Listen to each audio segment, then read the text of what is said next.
takes a certain kind of person to report from a war zone. Bravery and tenacity are a given, but it also takes an insatiable curiosity of the world. Senior foreign correspondent Elizabeth Palmer has shown all of that and more during her nearly 20 years covering the Middle East for CBS News.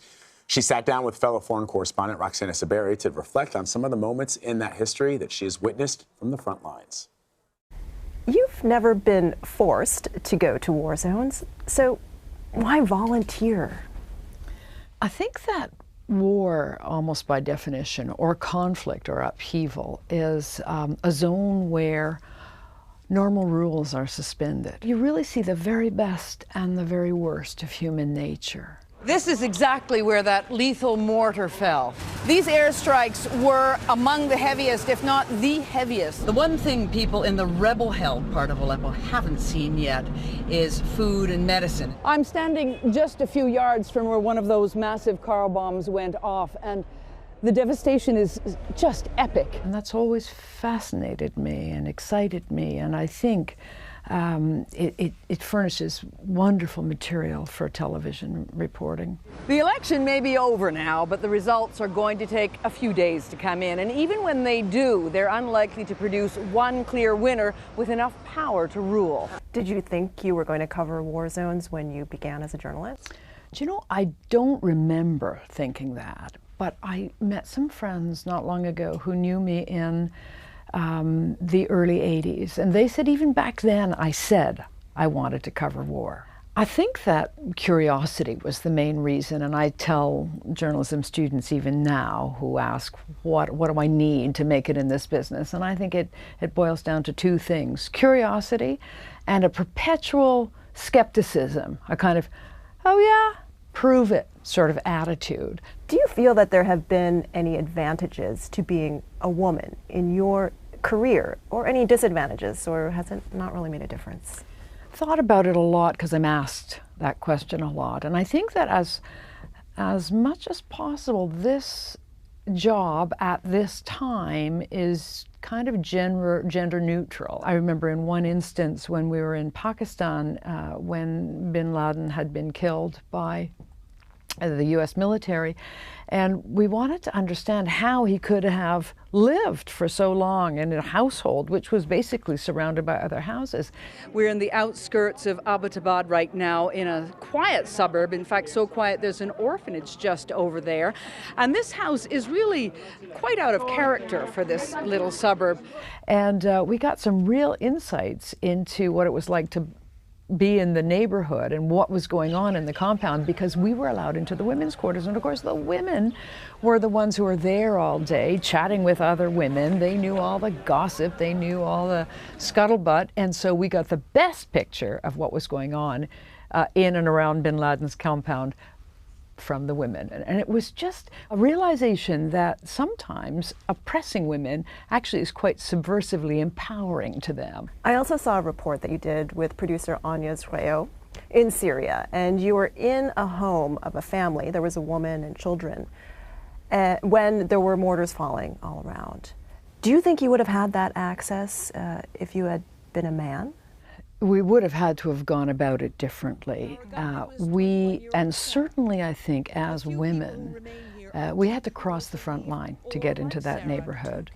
And we were probably less conspicuous as women. Women often in the Arab world don't get scrutinized as closely as men, particularly in a hot conflict. Have you ever had to protect yourself from being assaulted? Yes, and it takes various forms. I heard about a time in which you had to use physical force to defend yourself. Remind me. It was, I'm sorry, I'm laughing. This is Crimea, was it? Well, maybe it was there too, but I heard about a story in Egypt. Oh yes, yes, I did. I remember that. You know, mobs are often, they're dangerous for all reporters. There's certainly mobs in conservative countries where women are oppressed. They're very dangerous for women. And I remember being in the mob in Tahrir Square, which ultimately unseated Egyptian President Hosni Mubarak. And I was shooting it on camera, and I turned to go because I could see that there was a great surge in the crowd coming toward me, and there was a guy in front of me, and he just put his hands up and grabbed my breasts. And that time I got angry, and I certainly kicked him, and I think I punched him, and he looked astounded. It's still worth doing what you're doing, even though it might kill you? Yes, and that may sound selfish. You know, maybe my kids would think that was a selfish thing to say, but yes, it's made me happy, and it's kept me interested and given me such wonderful adventures and even more wonderful friends and colleagues. You also had met American journalist Marie Colvin. Yes, she was a friend of mine, yeah. And she was killed in Syria in 2012. Mm-hmm. What did that do to you, if anything, in terms of how you see your job and how you act in the field? You know, I think we all go around with with a certain "it won't happen to me" belief. It's entirely false, because you can control for risk very well. You can make sure that you give yourself the best possible odds in any dangerous situation, but it's never going to be 100%. There is always going to be a wild card in the deck. She just happened to draw the wild card that night. And so it was a real reminder to me that we're all vulnerable ultimately.